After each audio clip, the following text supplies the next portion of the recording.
I feel like social media has become like the number one issue with these rappers dying. I'm trying to get that dough. Every day is another struggle. This is my life. So what if I can't say no? Just sit back.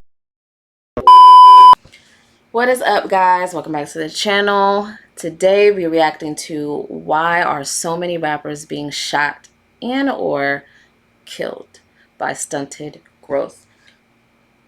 Man, rappers have been getting shot and killed since conception, but I feel like in 2022 is definitely at an all-time high. I feel like I hear about, we just lost a rapper like last week. I feel like we lose one like almost every week. It feels like we've been losing like rappers, if not every week, every 2 to 3 weeks. Like it's been like constant for the past maybe 4 years. So this video should be really, really interesting. And it really is a shame, man, because I feel like a lot of the times there's a certain lifestyle that these rappers have to uphold, because before they became rappers, they were in the streets and what have you. And then once they become actual celebrities and they get on and they start getting money, they try to continue to live that same lifestyle. And I don't know if it's for image purposes or if it's because they feel like they need protection from the streets or whatever, but it ends up ending badly for them. So this video should be interesting, man. Let's go ahead and get into it. Make sure you guys like, comment, subscribe. All right, let's see. Rest in peace to all the fallen rappers.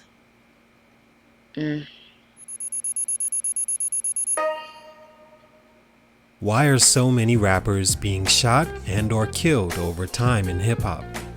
Rap music, what does it mean? What was the purpose of hip-hop and rap music? What power does it have on our generations? To answer the question of why so many rappers are being shot and or killed, I think we first have to ask ourselves these things. Of course, we all know that when hip-hop was created in the 70s, it was created as a way for black and brown people of a certain environment to express themselves creatively and give artists of the inner city vocal, DJing, and dance ways to make something better of their lives and themselves, and monetarily hadn't yet become the focus. To stay busy and out the streets was enough. The love of art created from scratch and straight from the soul was enough. Over the years, it evolved in its popularity, and by today's day and age has become the most influential form of creativity in popular culture, and some would argue dictates at least the part of society that cares about what's cool. Rappers nowadays have become more independent, leading to making more money from their art, leading to projecting a lifestyle most young people aspire to have, leading to motivating the next generation in the social era to want to take it further as far as their brand. Some might even say the music has taken a back seat to being able to create your own brand and becoming rich off rap. You see rap artists every day that you think, wow, I can't understand how this guy became popular off rap based on his skill level, neglecting the fact the social media era and its power has made it so sometimes the least amount of skill you have can be just as entertaining as an MC that's top tier skill wise. Things important. Here we go with the ads, man. We can go ahead and skip that on by. I don't want no pretty litter. Stop trying to sell me shit. Alrighty. Things important in this era: charisma, appearance, youthful energy, and again, being able to brand yourself to align with whatever is popular outside of music. Another key factor that has evolved over time is a rapper's lifestyle matching his music, authenticity. Yes, it's always been important, but it also has been where rappers were able to tell stories of life in general and not necessarily their own. These days, rappers become more popular when you learn their story and see that exactly what they say is how they live, especially when it's violent. And that just may be today's key word.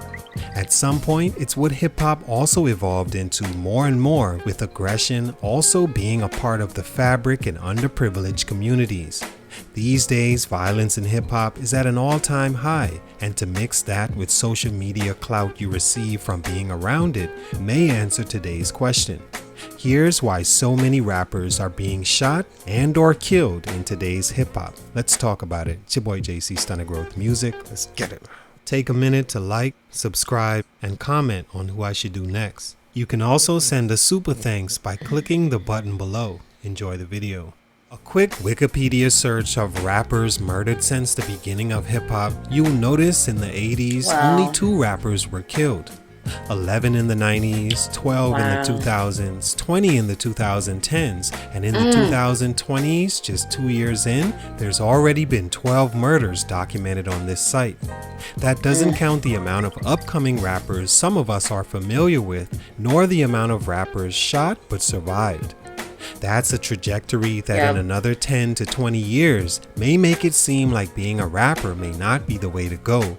And who knows what that does to the rap art form as a whole unless something is done about it in the form of the sound changing altogether. Over time, it seems more and more rappers are even being targeted, and with the most recent shooting of gold-selling artist Lil TJ at a Chipotle of all places in a supposed upper-class neighborhood, all for what the rapper either showed at the time he possessed or his lifestyle he broadcast on social media. The trial for the alleged murderer of one of hip-hop's most beloved artists, Nipsey Hussle, is also underway as he was killed broad daylight in front of his own store and in a complex he reportedly owned. Unlike Lil TJ, he was killed again allegedly for reasons outside of his possessions that still resulted in the loss of a successful black artist and musical talent taken away too soon. Stunt number 1, more than music. Unfortunately, the aggression and low-income living situations in the communities that breed some of the world's greatest rap artists leads to speaking and acting out the violence we spoke on earlier. It's inbred into the DNA of a person that has to grow up in a world where as soon as you step foot outside, you're greeted with an atmosphere of having to survive the next man wanting what you have as long as he doesn't have it as well. Sometimes even when he does. Gangbanging is also prevalent in more and more urban communities than before, with all the branching off the tree of the original few gangs we remember back then. Nowadays, it's even become popular to be a gangster and not just claim it, but to prove it in real life and rap about it in the form of a cool or courageous thing to be. Record companies even pay more to the rap artists that have the ability to be violent outside of music and can stir up controversy on news outlets that leads to more sales of the music. Of course, not because you're from an urban community prevalent in violence or gangbanging mean you have to make music in this vein. Kendrick Lamar is from said community and one of the most well-known of such, and still produces music that uplifts his community and gives hope to the people in it. He's also from an era right on the brink of when hip-hop artists still were influenced by skilled rappers like Jay-Z, Nas, Kanye West, Lil Wayne, and others, while also being young enough to have success and influence today's generation. That mix has been saturated with younger rappers that came into the game influenced by the early 2010s era that brought the most violence of real life to music. The Chief Keefs, NBA Youngboys, Lil Durks that took their real life violent experiences and infused it with a cool factor that's been made popular to its listeners. Those same listeners it targets take those lyrics seriously and become that in real life. Once they see you, the rapper, out in public, they not only know that you have it, but expect you to meet their violence with violence. And when that altercation gets out of hand, someone ends up shot and or killed. Stunt number 2, social media. Worst thing comes to worst, I fucking die a tragic death or some shit, and I'm not able to see out my dreams. I think when it came to like Pop Smoke, he had put his, I think he posted a picture. I don't think he actually put his address, but I think maybe he tagged his like residency or something. Like, you know how you can put your location on, like on social media? He might have did something like that. Let me know if I'm wrong, but that's what everybody was saying. And I feel like when it comes to social media, it's like the number one issue. I think another rapper just recently died because he told somebody where he would be at on social media. I don't know if it was like an Instagram live or whatever have you, but he ended up telling somebody where he was on social media to pull up. Homeboy pulled up and he got killed. So I definitely think since the submergence of social media and Facebook, Instagram, Twitter, all of that, that the deaths when it comes to rappers has definitely went up. For sure. Want to know that the kids perceived my message and were able to make something of themselves and able to take my message and use it and turn it into something positive and to at least have a good life. If I'm gonna die or ever be a sacrifice, I want to make sure that my life made at least 5 million kids happy. You can't have a conversation about why anything became more popular with time without mentioning the emergence and power of social media. In any aspect of life, especially business, social media is very important.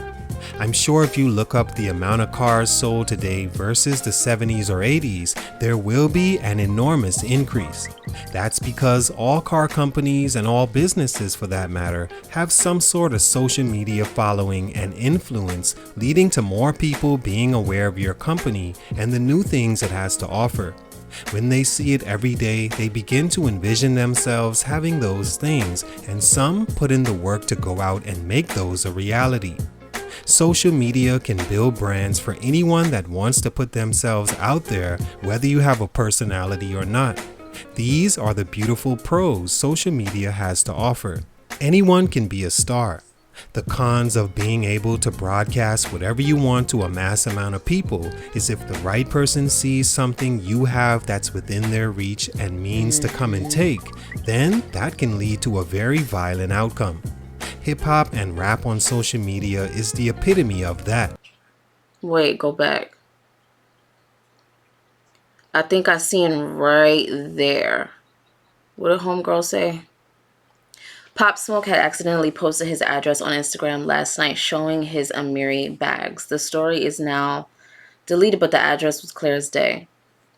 2033 Hercules Drive. Somebody saw it on his IG and took it as an opportunity to rob him.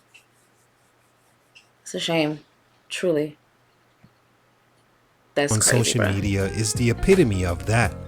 Now, And here they go hitting me with that. Yeah, man, that's insane. You gotta be careful. Like, people gotta be careful out here, bro. nowadays, to be popular on social media, you have to create some kind of lifestyle a mass amount of people hope to have. The easiest? Money. Everyone wants to acquire that in abundance. This avenue works for a rapper, so he goes on social media and shows off his lifestyle, which makes him more popular, gain more clout, and in demand. Not just by fans wanting to buy his music, but the wolves out there that are skilled in ways of the streets that well equip them if they happen to see you in real life. Of course, running into you isn't that hard since everyone can follow you live and anticipate where you will be next. It's exactly how the great XXXTentacion lost his life. Social media can be a great tool to sell your music, but it can also be a place you feel you have to showcase the fruits of your music, and not everyone is happy about that when they see you. Stunt number 3, gun violence has increased. As a whole, gun violence, specifically in America, has reached its heights in the 2010s, spilling over into the 2020s. Is it because laws to owning a gun have gotten a lot more lenient? Does social media have a hand in that as well? Because no one wants to be world-starred and killed or shot on camera, so everyone is more defensive? Does the relaxation of drug laws and the popularization of doing drugs have more and more people in a trance where their violence is heightened? Whatever the reason, gun violence itself has increased in society, and rap music is just a detailed vocal summarization of what goes on every day. So, as rappers rap more about the violent things they have or would do in the streets, there's a listener to rap music that takes on that same persona. A lot of times, rappers that rap about that are doing it solely to sell records and don't actually mean they'll be that person in real life. When they're caught in real life, their energy doesn't meet that of the real life person they encounter that has nothing to live for. They aren't making money off music like you are.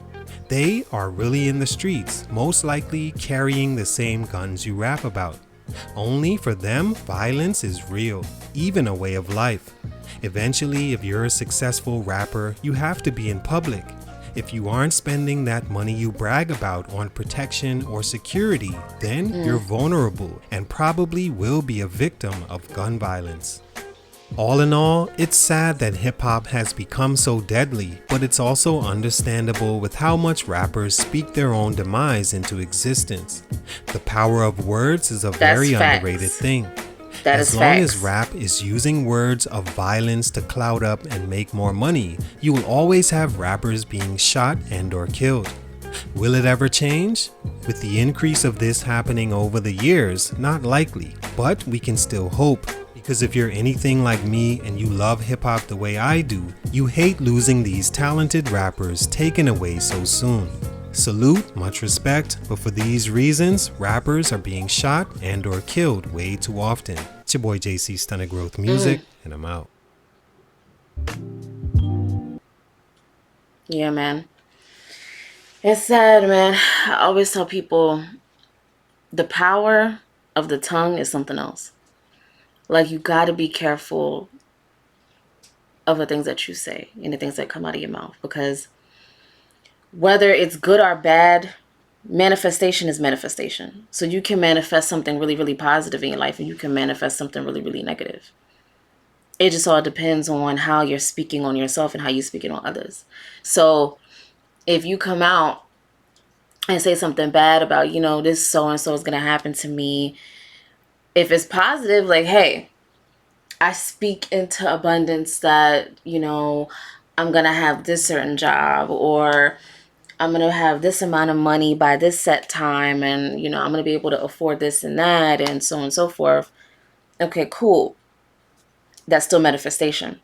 If you come out and say, hey, you know, this negative thing is going to happen to me, or this bad thing, you know, may happen to me, that's still manifestation. Regardless of what it is, it's good, it's bad, it's still manifestation. So you have to be careful of the power of the tongue, especially when it comes to rapping, because even though, like, you talk in a rap song, you talking reckless, like, you know, I'ma die, or if I die, or rapping just regular lyrics, regardless, it's still manifestation, whether it's in a song or not. So people just gotta be more careful, man. People gotta be more careful, man. And it's unfortunate and it's sad. And if things don't change, all it's gonna do is get worse. All it's gonna do is get worse. If you guys like this video, make sure to like, comment, and subscribe. Turn on post notifications so you can know when I'm dropping another video. And I will see you later. Bye. Done it all. Been through it all. I walked over the motherfucking fire with sandals. Gonna burn your feet eventually. Might